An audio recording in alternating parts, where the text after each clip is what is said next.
اللهم صل على سيدنا ومولانا محمد معدن الجود والکرم وآلہ وصحبہ وبارک وسلم۔ تمام تعریفیں، حمد و ثنا اللہ تعالیٰ جل مجدہ الکریم کے لیے۔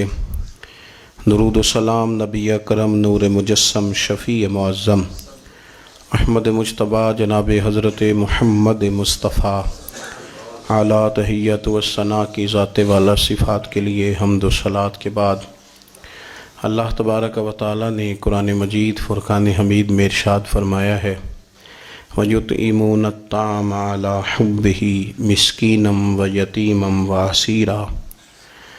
فرمایا کہ وہ بندے جو اللہ کی محبت میں کھانا کھلاتے ہیں، جو اس کی محبت میں کھانا کھلاتے ہیں، کس کو کھلاتے ہیں؟ فرمایا وہ مسکین کو کھلاتے ہیں، یتیم کو کھلاتے ہیں اور اسیر کو کھلاتے ہیں، قیدی کو کھانا کھلاتے ہیں اللہ کی محبت میں، اللہ کی محبت میں، اللہ کی رضا پانے کے لیے۔ اللہ تبارک و تعالیٰ کی حکمت کے تقاضے ہوتے ہیں کہ بعض اوقات بعض بچے ابھی چھوٹے ہوتے ہیں اور ان کے والد کا انتقال ہو جاتا ہے، ایسے بچوں کو یتیم کہا جاتا ہے۔ وہ نابالغ بچہ جس کا والد انتقال کر جائے اس کو یتیم کہتے ہیں۔ جب بالغ ہو جائے تو اس پر پھر اس چیز کا اطلاق نہیں ہوتا، اگرچہ اہل لغت تو یہی فرماتے ہیں کہ ماں باپ دونوں کے جانے سے بچہ یتیم ہوتا ہے۔ یہ جو یتیم بچے ہوتے ہیں، بچیاں ہوتی ہیں، ان کے کثیر حقوق قرآن و سنت میں بیان کیے گئے۔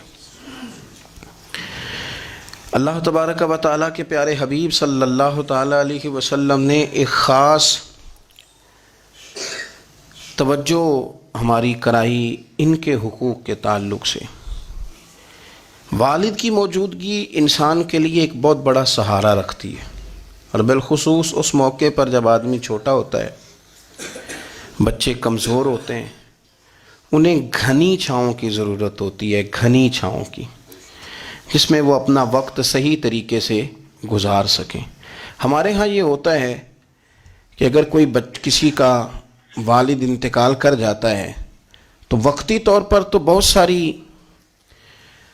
اس کے لیے آسانیاں کی جاتی ہیں، بہت سارے لوگ ہوتے ہیں جو وقتی طور پر آ کے دست شفقت پھیرتے ہیں، وقتی طور پر سہارا دیتے ہیں، کسی وقت کو تھوڑی بہت مدد بھی کر جاتے ہیں، لیکن مستقل بنیادوں پر ان کا خیال نہیں رکھا جاتا۔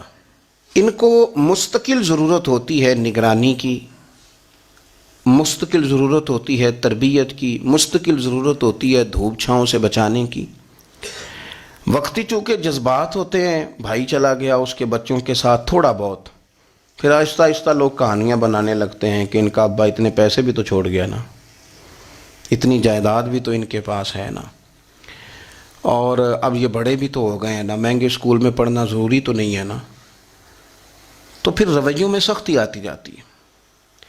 اب جو بچے زیادہ کمزور ہوں، فیملی میں بھی ایسا کوئی نہ ہو، تو ہمارے ہاں ان کے لیے یتیم خانے بنتے ہیں۔ بڑا بڑا اچھا لوگ کام کر رہے ہیں ہمارے ملک میں، اللہ تعالیٰ نے لوگوں کو بڑا نرم دل دیا ہے، لوگ بڑا خیال رکھتے ہیں، مدارس اسلامیہ بڑی ساری خدمت کرتے ہیں اس تعلق سے، بہت سارے لوگ ہیں جنہوں نے ویلفیئر ادارے قائم کیے ہیں۔ لیکن میں اپنی ایک چھوٹی سی رائے رکھتا ہوں، میں یہ کہتا ہوں کہ ہمارے ہاں بعض ادارے، سب نہیں، بعض ادارے اس طرح کرتے ہیں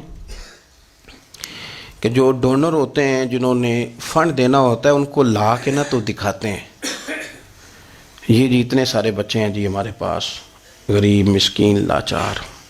میں کہتا ہوں کہ یہ کوئی مال تو نہیں نا جو دکھا کے آپ نے پیسہ اکٹھا کرنا ہے۔ چلے آپ نے اچھی نیت کے ساتھ ہی یہ کام کیا، آپ کا خیال تھا کہ ان بچوں کے لیے کوئی اور اسباب جمع ہو جائیں، کچھ ان کو مزید کچھ ملے گا، لیکن یہ کہ آپ نے اچھے اور خیر کے جذبے کے ساتھ بھی یہ کام کیا، لیکن آپ کو چونکہ تربیت کرنی تھی ان بچوں کی۔ اب جب ان کو پتہ چل گیا کہ ہمیں تو دکھایا جا رہا ہے، اور جس طرح اپنا مال صاف ستھرا کر کے لوگوں کے سامنے پیش کیا جاتا ہے، اس طرح ہمیں تو دکھا کے پیسے اکٹھے کیے جا رہے ہیں، تو ایک ان کا ذہن بن جاتا ہے، وہ ساری زندگی اس رویے میں آ جاتے ہیں کہ میں نے شاید مانگ کے ہی کھانا ہے، مجھے شاید اسی طرح ہاتھ ہی پھیلانا ہے. وہ لوگوں کے ہاتھوں کو دیکھنے کے آہستہ آہستہ عادی ہو جاتے ہیں. اگر کوئی ان کے اندر خاص صلاحیت ہوتی بھی ہے تو وہ صلاحیت ان کی دم توڑ جاتی ہے. وہ آگے بڑھنے کو تیار ہی نہیں ہوتے, سہارے تلاش کرتے رہتے ہیں. ہمارے بعض مدارس میں بھی یہ کام ہوتا ہے. سیٹھ صاحب, نواب صاحب, مالدار آدمی وہ آیا ہے تو وہ اب وہ جا رہا ہے کلاسوں میں, ایک ایک کلاس اس کو دکھائی جا رہی ہے, اتنے بچے ہیں, یہ کرتے ہیں. ٹھیک ہے, آپ کے جذبات اچھے ہی ہوں گے, لیکن میرا موقف یہ ہے کہ بچوں کے دلوں پہ جو گزرے گی اس کا بھی تو ہمیں خیال رکھنا ہے نا, اس پر بھی تو ہمیں توجہ کرنی ہے نا.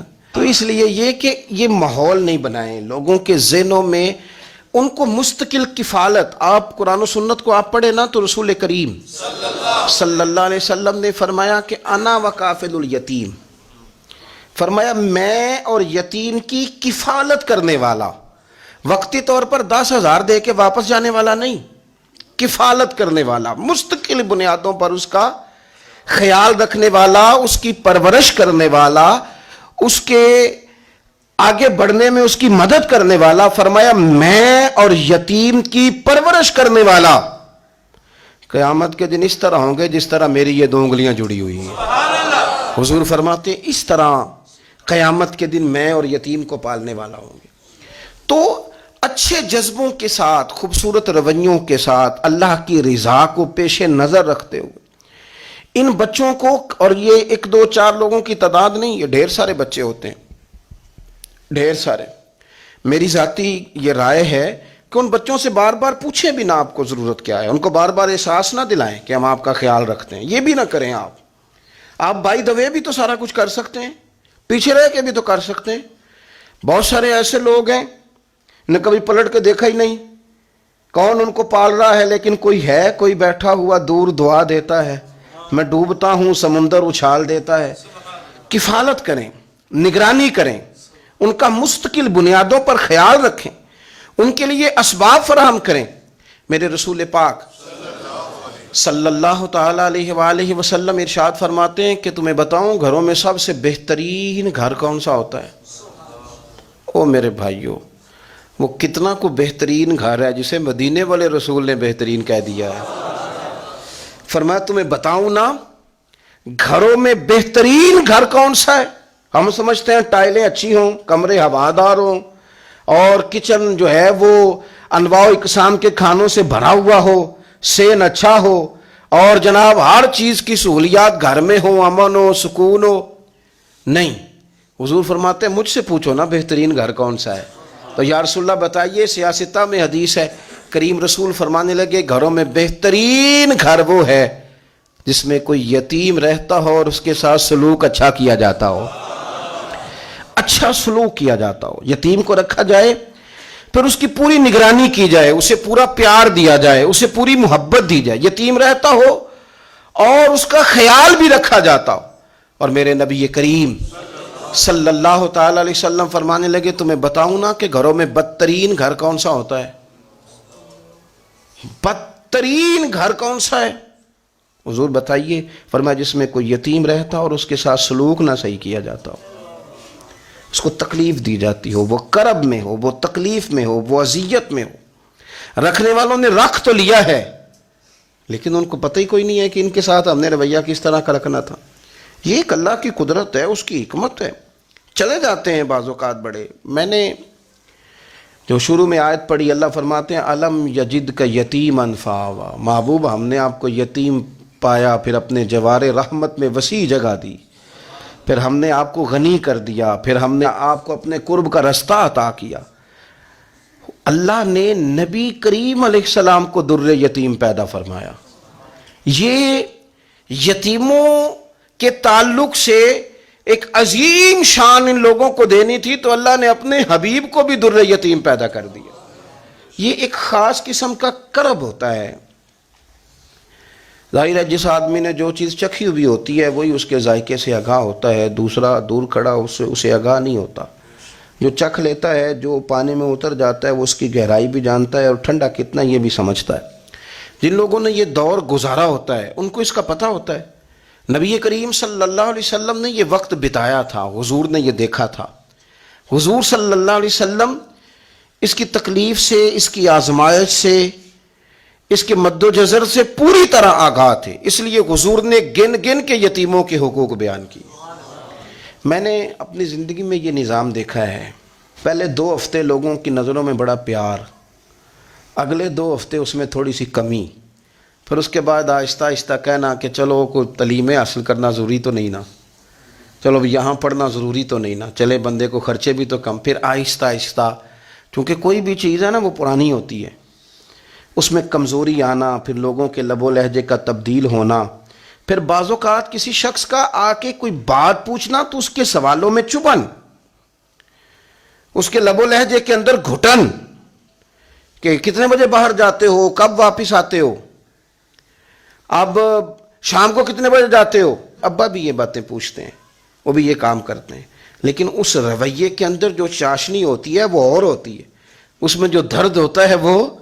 اور کسی کا یہ پوچھنا اور پھر اس انداز سے پوچھنا کہ محسوس ہو کہ لب و لہجے سے طنز چھلک رہا ہے اور باتوں سے جو ہے شیرینی کی بجائے لہو ٹپک رہا ہے اور آپ تیزاب کا کام کر رہے ہیں یہ سوال جواب کر کے. یہ کمزوریاں، یہ انداز، اور یہاں تک کہ بیٹیوں کے رشتے دیکھنے والوں کا آنا تو ان کا یہ پوچھنا کہ بھائیوں کا رویہ کیسا ہے. ابا کے ہوتے لوگ یہ سوال نہیں پوچھتے، والد کے جانے کے بعد پوچھتے ہیں آپ کے بھائیوں کا رویہ آپ کے ساتھ ٹھیک ہے، یعنی معنی یہ ہے کہ وہ کچھ دیں گے کہ نہیں دیں گے، وہ کچھ جہیز بنائیں گے کہ نہیں بنائیں گے. یہ ساری چیزیں اس کرب سے وہ بچے گزرتے ہیں اور پھر وہ بڑے قریبی لوگوں کو بھی اپنا قریبی سمجھنا چھوڑ جاتے ہیں. پھر ایک وقت ایسا آتا ہے کہ وہ سمجھتے ہیں ہمیں اپنے دامن میں ہی اپنے آنسو چھپا لینے چاہیے، کسی کو نظر نہ آئے. وہ محسوس کرتے ہیں کہ ہمیں خود سے ہی بس سمٹ جانا چاہیے، کسی تک ہماری کوئی چیز پہنچے نہ. آہستہ آہستہ لوگ چیزوں کو چھپانے لگتے ہیں. اور یہ پوچھنا کہ روٹی کھائی ہے کہ نہیں کھائی، تو اس طرح پوچھنا جیسے کوئی خیرات لے کے کھڑا ہے دروازے پہ. آپ نے کھلانی ہوتی تو کھلا دی ہوتی. آپ نے گرمیوں کے کپڑے لے لیے ہیں کہ نہیں لے لیے، تو اس کا رنگ اس طرح کا ہے کہ جس طرح کسی کو اس طرح پوچھا جا رہا ہے کہ جیسے بڑا بھکاری ہے. یہ ساری چیزیں ہم اس انداز میں کرتے ہیں کہ وہ جو خوبصورت، میں کہہ چکا ہوں کہ پھر اگر کسی ادارے میں وہ بچے ہیں تو وہاں ان کو دکھایا جاتا ہے کہ اتنے بچے ہیں تو ہمیں فنڈ چاہیے. آپ اچھی نیت سے کر رہے ہوں گے صاحب، لیکن آپ اس کومپل کو بھی تو دیکھیں نا کہ اس نے کھلنا ہے، اس نے پھول بننا ہے، اس نے کس طرح چھاؤں لوگوں کو دینی ہے جب وہ خود مرجھا جائے گا. پھر یہ لوگوں کو، ایسے بچوں کو میں نے عام لوگوں سے نفرت کرتے دیکھا، پیچھے ہٹتے دیکھا. لوگوں کے لیے ان کے دلوں کے اندر اچھے جذبات نہ رہے. انہوں نے محسوس کیا کہ یہ ہمارے ساتھ تعاون کرنے نہیں آئے، یہ ہماری عزت کو مجروح کرنے آئے، یہ شفقت کرنے نہیں آئے، یہ تو خیرات دینے آئے. سنو میرے رسول کریم صلی اللہ علیہ وسلم کا انداز کیا ہے یتیم کے تعلق سے. حضرت بشیر بن اقربہ رضی اللہ تعالیٰ، مجموع زوائد میرے سامنے پڑی ہے، فرماتے احد میں میرے والد شہید ہو گئے. نبی پاک صلی اللہ تعالیٰ علیہ وسلم نے نا مجھے اپنے گھوڑے کے پیچھے اپنے ساتھ بٹھا لیا گھوڑے پہ، اور میں سرور کائنات علیہ الصلاۃ والسلام کے ساتھ گھوڑے پہ بیٹھا ہوں تو حضور مجھ سے پوچھتے ہیں تمہارے والد چلے گئے. میں رو پڑا. میں نے عرض کی حضور اب نظام کیسے چلے گا؟ آپ یقین کریں چھاؤں کا پتہ تب بھی چلتا ہے کہ جب دھوپ آتی ہے اور اس کی قدر کا احساس ہوتا ہے. محسوس ہوتا ہے جب کوئی گھر کا بڑا رخصت ہو جاتا ہے تو یوں لگتا ہے کہ ساری چھتیں کمروں کی بھی گر گئی ہیں، سین کی بھی گر گئی ہیں. اب یکدم دھوپ آئی ہے، پھر اس کا احساس محسوس ہوتا ہے. والد کے، دادا کے، بوڑھوں کے گھر میں ہوتے ہوئے تو بڑے سارے ویسے ہی مسئلے نہیں ہوتے، بہت سارے لوگ ویسے جھچکتے ہیں، سامنے ہی نہیں آتے. تو حضرت بشیر بن اقربہ رضی اللہ تعالیٰ عنہ کہتے ہیں میں نے کہا حضور میرے ابا جی چلے گئے. اب میں اپنے آپ کو بڑی تکلیف میں محسوس کرتا ہوں. قربان جائیں، حضور نے یہ نہیں فرمایا میں تیرا خیال رکھوں گا، یہ نہیں فرمایا فکر نہ کرنا. ہمارے جملے کیا ہوتے ہیں؟ کوئی حکم ہوا تو بتانا، کوئی کام ہوا تو کہنا، کوئی ضرورت ہوئی تو فوراً فون کرنا. یہ نہیں فرمایا. قربان جائیں کیا ادائیں ہیں، کیا رنگ ہے، کیا دینے کا انداز ہے، اور کس طرح برکھا برستی ہے رحمت للعالمین محبوب کی. حضور فرمانے لگے بشیر کیا تو پسند نہیں کرتا کہ عائشہ تیری مام بن جائے اور محمد عربی تیرے باپ بن جائیں؟ پسند کرتے ہو؟ حضرت بشیر بن اقربہ رضی اللہ تعالیٰ عنہ فرماتے ہیں کہ میں بیٹھا تو گھوڑے پہ تھا، پر مجھے یوں لگا کہ ساری ہی دنیا گویا میری جھولی میں آ گئی. سارا کچھ یہاں، اتنی بڑی بات حضور نے کر دی، اتنے بڑے جملے کہہ دیے. میں تو پسند نہیں کرتا، تجھے اچھا نہیں لگتا کہ عائشہ تیری ماں بن جائے اور محمد مصطفیٰ صلی اللہ علیہ وسلم تیرے والد بن جائے؟ تو پسند نہیں. فرماتے ہیں بس ختم ہو گئی بات. پھر تو ہم نے دھوپ دیکھی کبھی نہیں، پھر تو غربت گویا آئی کبھی نہیں، پھر تو ہم نے دیکھا ہی نہیں مد و جزر کیا ہوتا ہے. وہ تو دنیا کی بات کرتے ہیں نا. مجھے تو لگتا ہے کہ جن کے لیے یہ لفظ آ گئے نا، ان کی تو قیامت کے بھی ساری مشکلیں حل ہو گئیں، کہ تو آخرت کے بھی سارے معاملات طے ہو گئے. میرے نبی کریم صلی اللہ تعالی علیہ وسلم ایک ہماری خاص توجہ، اور یہ ہمارا اپنا نفع ہے. ایک بچہ آ گیا، یتیم بچہ. اس نے آ کے عرض کی حضور 3 گھر میں افراد ہیں، میں، میری بہن اور میری بیوہ ماں. والد حضور چلے گئے اور آج نا 3 دن ہو گئے روٹی کوئی نہیں کھائی. میں اس منظر کو بھی جانتا ہوں کہ جب یتیم گھر میں اکٹھے بیٹھے ہوتے ہیں اور پتہ ہوتا ہے ان کو کہ ہماری اماں کے پاس آج پیسے کوئی نہیں اور گھر میں روٹی بھی کوئی نہیں، تو پھر ان کو بھوک ہی نہیں لگتی. ہاں نہیں لگتی. اماں پوچھتی ہے پتر روٹی کھانی ہے؟ نہیں میں تو سویرے جو کھایا تھا وہ ہضم ہی نہیں ہوا. اماں جی شاہی کوئی نہیں. یہ پردے اس طرح کر کے بچائے جاتے ہیں. ایک دوسرے کو تسلیاں دینا، ایک دوسرے سے پیار کا بڑھ جانا، ایک دوسرے کے لیے جذبات اور طرح کے بن جانا، حکمت الہی کے تقاضے ہوتے ہیں. یا رسول اللہ صلی اللہ تعالی علیہ وسلم بیوہ ماں ہے، یتیم بہن ہے، 3 دن سے کھایا کچھ نہیں. قربان جائیں وہ گھر جہاں سے کائنات کھاتی ہے ساری. حضور نے فرمایا بلال جا کے ساری ازواج مطہرات سے پوچھ گھر میں کیا ہے. حضرت بلال کہتے ہیں میں سارے گھاری پوچھ آیا، ٹٹول آیا، ٹوٹل 21 کھجوریں نکلی. یہ 2 جہاں کے شاہ ہیں اور پاس کچھ رکھتے نہیں، 2 جہاں کی نعمتیں ہیں، ان کے خالی ہاتھ میں حضور کے سارے گھر کو میں ڈھونڈ 21 کھجوریں نکلی تو لا کے میں نے پیش کر دی. تو حضور نے ڈائریکٹ اس کو نہیں دی، نبی پاک نے اپنے ہاتھ پہ رکھ لی. اور کہتے ہیں پھر حضور نے نا اپنا منہ مبارک قریب کیا کھجوروں کے. صحابہ خود فرماتے ہیں کہ یہ جو حضور نے منہ مبارک قریب کیا ہے نا، تو نبی پاک برکت کی دعا کر رہے تھے. 21 کھجوروں پہ برکت کی دعا ہوئی. حضور نے اس بچے کو بلایا، تھپکی دی، فرمایا لے جا 7 تیری بہن کی. انہیں معمولی نہ سمجھنا ہو. تو حضرت بلال کہتے ہیں حضور 3 بھی دے دینا کبھی تو 30 سال ختم ہی نہیں ہوتی. 30 سال گزر جاتے ہیں، نکالتے رہو، کھاتے رہو، ختم ہی نہیں ہوتی. حضور نے فرمایا 7 تیری بہن کی، 7 تیری والدہ کی، اور 7 حضور نے اور بھی تلقین فرمائی. فرمایا ایک سویرے کھایا کرنا، ایک شام کو کھایا کرنا. یہ لے جا. حضرت سیدنا بلال حبشی کہتے ہیں رضی اللہ تعالیٰ عنہ کہ بچہ لے کے جب باہر نکلا تو حضرت سیدنا معاذ ابن جبل دوڑ کے گئے اور جا کے بچے کے سر پہ شفقت سے ہاتھ پھیرا. کہا فکر نہ کرنا، رب کریم تجھے بہترین سرپرست عطا کرے گا، پتر پریشان نہ ہونا، اللہ تیری مدد کرے گا. صرف حوصلہ دیا، سر پہ دست شفقت پھیرا. بچہ چلا گیا تو حضور نے فرمایا معاذ ادھر آؤ نا ذرا. یا رسول اللہ حکم ہو. فرمایا کس چیز نے تمہیں اٹھایا بچے کے سر پہ ہاتھ رکھنے کے لیے؟ کس نے تمہیں کہا؟ کس چیز نے تمہیں اٹھایا جو تم بچے تک پہنچ گئے؟ عرض کی یا رسول اللہ وہ جو میرے دل میں اللہ نے یتیم کے لیے رحمت رکھی ہے نا، اس نے مجھے اٹھایا تھا. اور میں نے جا کے اس کے سر پہ دست شفقت پھیرا. تو حضور فرمانے لگے سن پھر، جو کسی یتیم کے سر پہ خالی ہاتھ بھی پھیر دے، جتنے بال اس کے ہاتھ کے نیچے آئیں گے نا، رب اتنی خطائیں معاف کرے گا، اتنی نیکیاں دے گا، اتنے درجے اس کے بلند کر دے گا. خالی دست شفقت ہی پھیر دے. دینا دلانا تو بعد کی بات ہے، اس کا خیال رکھنا. تو یہ جو ہمارے مدارس ہیں نا، ان میں اکثر بچے غریب ہوتے ہیں، لیکن کچھ بچے تگڑے گھروں کے بھی ہوتے ہیں، مالدار گھروں کے بھی ہوتے ہیں. اس میں اگر کوئی ایسا بچہ آ بھی جاتا ہے نا جو یتیم ہے، کمزور ہے، تو وہ اپنے آپ کو محسوس نہیں کرتا کمزور، کیونکہ وہ یہ نہیں سمجھتا کہ میں یتیم خانے میں آیا ہوں. اس کے ذہن میں مائنڈ سیٹ یہ ہوتا ہے کہ میں مدرسے میں آیا ہوں اور میں پڑھنے کے لیے آیا ہوں. اور چونکہ وہ کچھ وزادار بچے، مالدار بچوں کے ساتھ وقت گزارتا ہے، اسی دسترخوان پہ بیٹھ کے کھاتا ہے، اسی کلاس میں سب کے ساتھ بیٹھ کے پڑھتا ہے، تو اس کی عزت نفس مجروح ہونے کی بجائے طاقت پکڑتی. وہ برابری کی سطح پہ جب آتا ہے تو اسے محسوس ہوتا ہے کہ مجھے عزت دی جا رہی. اس لیے مدارس اسلامیہ میری نظر سب سے مضبوط جگہ ہیں جہاں مساکین کی، یتیموں کی، غریبوں کی صحیح معنوں میں کفالت بھی ہوتی ہے، تعلیم بھی ہوتی ہے، عزت بھی ہوتی ہے، تربیت بھی ہوتی ہے۔ میرے رسول کریم علیہ السلام بڑے انہماک کے ساتھ، بڑے توجہ کے ساتھ۔ اچھا، ایک کام اور ہوتا ہے ہمارے ہاں، وہ کیا ہے؟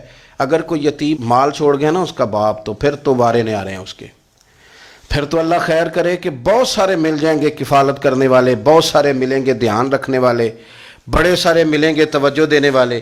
قرآن مجید نے فرما دیا ہے کہ جو یتیم کا مال کھاتا ہے وہ سمجھ لے کہ میں مال نہیں کھا رہا، میں آگ کھا رہا ہوں، آگ کھا رہا ہوں، آگ۔ سورہ نساء دیکھیے۔ ہمارے ہاں اگر تو وہ مال چھوڑ گیا ہے تو پھر تو بہت سارے رشتہ دار مستقل اس کے محلے میں مکان لینے کو تیار ہو جاتے ہیں، الا ماشاءاللہ۔ پھر تو بڑے سارے ایسے بھی رشتہ دار بن جاتے ہیں جن کو والد کی موجودگی میں کبھی زیارت کا موقع بھی نہیں ملا تھا۔ یہ مال جو یتیم کا ہے اس کی تو زیادہ حفاظت کرنی تھی۔ ہم کئی دفعہ مسئلہ بتاتے ہیں، لوگ فتویٰ بازی شروع کر دیتے ہیں۔ مجھے بلایا گیا کہ ایک صاحب کا انتقال ہو گیا تو ان کا ختم شریف ہے، تو بچے ان کے نابالغ ہیں، تو میں نے کہا کہ آپ اس طرح کریں، ان کے مال میں سے زیادہ پیسے نہ صرف کریں۔ نہیں جی نہیں، بڑے پیسے کمائے ہیں جی، اس نے ساری زندگی باہر نکالی ہے تو لاکھوں کروڑوں کمائے ہیں، تو چھوٹا گوشت پکائیں گے، بکرے کا گوشت پکائیں گے اور ہم ان کا ختم شریف دلائیں گے۔ تو میں نے کہا صاحب آپ رشتہ دار ہیں، ان کے بچوں کے مال کی حفاظت کریں۔ ختم شریف تو اس میں گوشت زیادہ ہونا ضروری نہیں، اس میں تو درد سے دعا کرنا ضروری ہے، اس میں تو تلاوت قرآن پاک کے سال ثواب میں ضروری ہے، ذکر اذکار ضروری ہیں۔ لیکن کیا کیا جاتا ہے کہ بے دریغ مال ان کا اگر ہو تو، ایک حدیث پاک ہے بخاری مسلم میں، بڑے غور سے سنیے گا، اور اس کے اندر جتنے پہلو ہیں ان پر پوری توجہ دیجئے گا کہ کہیں ہم ادھر آ تو نہیں گئے۔ رسول پاک صلی اللہ علیہ وسلم نا ہمارے لیے سب سے بڑے حکیم ہیں، سب سے زیادہ حکمت حضور نے ہمیں بتلائی ہے کہ اس رستے چلو گے تو بچو گے، اس رستے جاؤ گے تو ہلاک ہو جاؤ گے۔ نبی کریم علیہ السلام نے فرمایا، بخاری مسلم ہے، فرمایا 7 ہلاک کرنے والی چیزوں سے بچنا، اگر ان میں تم چلے گئے تو ہلاک ہو جاؤ گے۔ 7 چیزیں ہیں جو تمہیں ہلاک کر دیں گی، برباد ہو جاؤ گے، تباہ ہو جاؤ گے، ہلاکت کا سفر ہے یہ، 7 چیزوں سے بچو۔ یا رسول اللہ صلی اللہ علیہ وسلم وہ کون کون سی؟ تو حضور نے فرمایا اللہ کے ساتھ شریک نہ کرنا، ہلاک ہو جاؤ گے۔ دوسرا نبی پاک صلی اللہ علیہ وسلم نے فرمایا جادو نہ کرنا، ہلاک ہو جاؤ گے، ہلاک۔ اور یار جسے حضور فرما رہے ہیں ہلاک ہو جائے وہ بچے گا؟ نبی پاک صلی اللہ علیہ وسلم نے تیسرے نمبر پر فرمایا جس شخص کے قتل کرنے کو اللہ نے حرام قرار دیا ہے اسے قتل نہ کرنا، ہلاک ہو جاؤ گے۔ چوتھے نمبر پر رسول پاک علیہ السلام نے فرمایا سود نہ کبھی بھی کھانا، ہلاک ہو جاؤ گے، ہلاک۔ بڑی بڑی دلیلیں دی بینک والوں نے، بڑا سمجھایا تو حاجی صاحب مان گئے، محترم مان گئے، کہنے لگے نہیں جی نہیں وہ کاروبار میں لگاتے ہیں۔ بڑے بھولے بھالے ہیں ہم، پتہ سارا ہے۔ اور دیکھو سب کاموں کے باوجود مستقل بینکوں میں پیسے اس اکاؤنٹ میں رکھے ہوئے ہیں جہاں سے مستقل سود آتا ہے۔ حضور نے فرمایا نہ کرنا یہ کام۔ تو کہتا ہے میں سود پہ پیسے لے کے کاروبار چمکاؤں گا، تیرے نبی پاک نے تو فرمایا تو ہلاک ہو جائے گا۔ تو کہتا ہے میں میل لگاؤں گا، حضور نے تو فرمایا ہلاکت ہے۔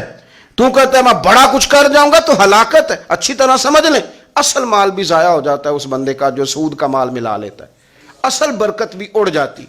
اور میرے نبی پاک صلی اللہ علیہ وسلم نے 5ویں نمبر پہ فرمایا یتیم کا مال نہ کھانا، ہلاک ہو جاؤ گے، نہ کھانا ان کا مال، یہ کروڑوں ہو، اربوں ہو یا 10 روپے ہو، یتیم کا پیسہ نہ کھا جانا، ہلاک ہو جاؤ گے، ہلاکت تمہیں آ لے گی۔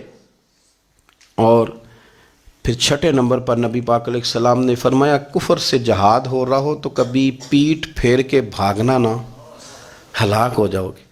اور 7ویں نمبر پر اللہ کے رسول نے فرمایا بے قصور اور بے گناہ عورت پر تہمت نہ لگانا، بلا وجہ بہو کے کھاتے نہ کچھ ڈال دینا، بلا وجہ بھابھی اور بیوی اور کسی بھی خاتون پر کوئی الزام بے قصور عورت پر بہتان نہ لگانا۔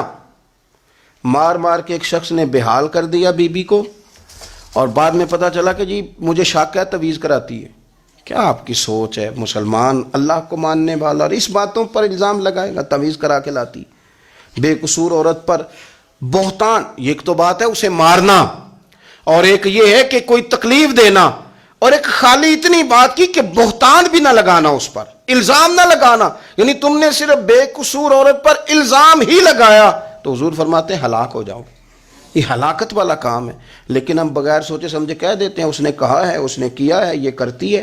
یہ کام نہیں کریں. یہ 7 وہ چیزیں ہیں جو ہلاک کر دیں گی.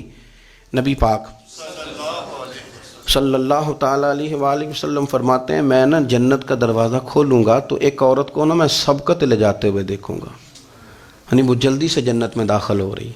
یا بعض شارحین کہتے ہیں کہ حضور داخل ہوتے ہی سب سے پہلے اس کا چہرہ دیکھیں گے. حضور فرمائیں گے تو پہلے ہی آ گئی بی بی جنت میں. حضور نے دروازہ کھولا تو جلدی سے نظر آئی، تو پہلے آ گئی.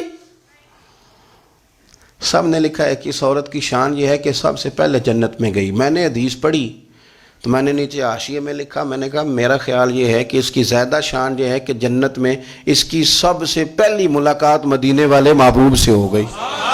یہ دیکھو کتنی بڑی شان. حضور فرمانے لگے تو کیسے پہلے ہی آ گئی، کون ہے تو وہ کہنے لگی حضور میں بیوہ ہوں، میرے بچے یتیم تھے، میں نے ان کی خاطر نہ بیٹھی رہی، میں نے نکاح نہیں کیا، میں نے ان یتیموں کی پرورش کی، بیوہ بن کے زندگی گزار دی، ان یتیموں کے لیے بیٹھی رہی. اس کو جائز ہے، یہ کر سکتی تھی، لیکن اس نے سوچا کہ میں ان کی نگہبانی یتیموں کے لیے بیٹھی رہی. آج شان یہ ہے کہ مدینے والے کے لیے جب دروازہ کھلا ہے تو اس بی بی کو بھی رب کریم نے فوراً ہی جنت عطا فرما دی. یہ سب سے پہلے گئی. میں نے دیکھی ہیں ایسی عورتیں 23 سال میں بیوہ ہوئی پر عمر بچوں کے نام کر دی. اسے پتہ تھا کہ کل کو جب یہ بڑے ہوں گے تو یہ اپنے کمرے کا دروازہ بند کر لیں گے. یہ نہیں پوچھیں گے کہ اماں سوئی ہے کہ جاگ رہی ہے. ان کا آنا جانا الگ سے ہو جائے گا، ان کے تعلقات اپنے ہو جائیں گے. پر یہ بیٹھی رہی، یہ بیٹھی رہی. اس نے بچوں کو وقت دیا تو بچے تو کیا اس کو صلہ دیتے تھے، رب نے یہ صلہ دیا ہے کہ سب سے پہلے اسے جنت میں داخلہ عطا فرمایا.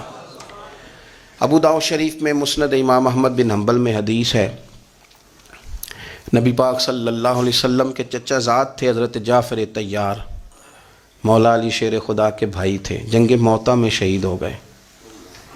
وہاں سے کوئی خبر لے کے نہیں آیا، لیکن رب خبریں دیتا ہے نا اپنے حبیب کو. اللہ غیب کے خزانوں کی کنجیاں دیتا ہے اپنے محبوب کو. نبی کریم صلی اللہ تعالیٰ علیہ وسلم نا ان کے گھر گئے. ان کی زوجہ کا نام اسماء بنت امیس تھا. حضور نے فرمایا اسماء میرے بھتیجوں کو میرے پاس لاؤ، محمد بن جعفر اور عبداللہ بن جعفر رضی اللہ تعالیٰ عنہ. بچے قریب آئے. حضور کو پتہ ہے ان کے والد شہید ہو گئے. نبی پاک نے اپنی ناک مبارک ان کے رخساروں پہ رکھے، پھر حضور نے ان کا ماتھا چوما، پھر نبی پاک صلی اللہ علیہ وسلم نے سینے سے لگایا. فرمایا حجام کو بلاؤ نا ذرا، ان کے بال تراشے، کتنی بڑے ہو گئے، حجامت ہونے والے. حضور پیار کر رہے تھے، آنکھوں میں آنسو تھے. تو جناب اسماء قریب آئیں، کہنے لگے حضور میرے شوہر کی کوئی خبر آ گئی ہے؟ تو نبی پاک صلی اللہ تعالیٰ علیہ وسلم نے گردن مبارک اٹھائی تو آنکھوں میں آنسو تھے. فرمایا رب نے میرے بھائی کو شہادت کا درجہ عطا کیا ہے. فرمایا کوئی آہ و بکا نہ کرنا میرے بھائی پر، اللہ نے اسے شہادت کا درجہ دیا ہے. حضرت جعفر طیار کے گھر والوں کے لیے حضور نے صحابہ کو حکم دیا کہ یہ غم میں ہیں، ان کے لیے کھانے پکا کے لاؤ.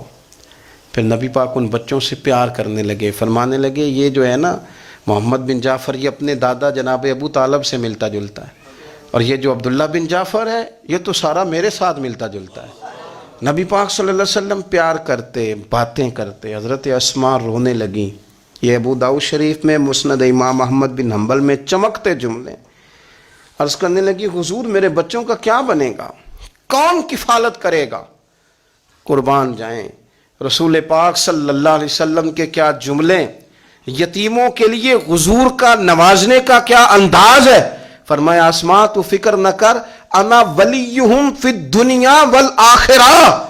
فرمایا میں دنیا میں بھی ان کا وارث بنوں گا، قیامت کے دن بھی ان کا وارث بنوں گا.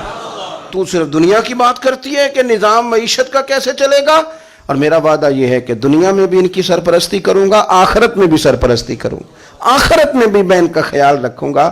آپ غور تو فرمائیں، توجہ تو کریں کہ اس قدر زیادہ حضور کا انہماک اس طبقے کے ساتھ ہمیں اپنے دائیں بائیں عزیزوں میں، رشتہ داروں میں، دوستوں میں، علاقہ میں، پڑوسیوں میں، محلے داروں میں دیکھنا چاہیے۔ یہ بچے بیچارے میں نے دیکھا ہے، ان کے بگڑنے میں اصل بات یہ ہوتی ہے کہ کوئی مخلص ہو کے سرپرست نہیں بنتا۔ آگے بڑھیں، اپنی اپنی خدمات پیش کریں، اور جس طرح ہمارا بچہ بگڑ جائے تو ہم اس کے لیے پوری کوشش کرتے ہیں، جد و جہد کرتے ہیں، حالات، واقعات، پس منظر، پیش منظر کا جائزہ لیتے ہیں کہ کون سے اسباب اختیار کیے جائیں تو یہ ٹھیک ہو سکتا ہے۔ وہ ساری چیزیں ان کے لیے بھی ہمیں اختیار کرنی چاہیے۔ اور یہ بچے اگر احساس ذمہ داری پکڑ جائیں، جو وارث سے محروم ہو جاتے ہیں، یہ اگر احساس ذمہ داری پکڑ جائیں تو پھر یہ قوموں کی قیادت کرتے ہیں، پھر یہ بہت بڑے جانباز ثابت ہوتے ہیں، پھر یہ اپنے گھر گھرانے کا نہیں، یہ ملتوں کے، قوموں کے لیے مشعل راہ بنتے ہیں۔ لیکن شرط یہ ہے کہ ہم ان کے لیے اپنے دلوں کو کشادہ کریں، سینوں کو وسیع کریں۔ اللہ کریم سمجھنے کی توفیق عطا فرمائے۔ آخر دعوانا ان الحمدللہ رب العالمین۔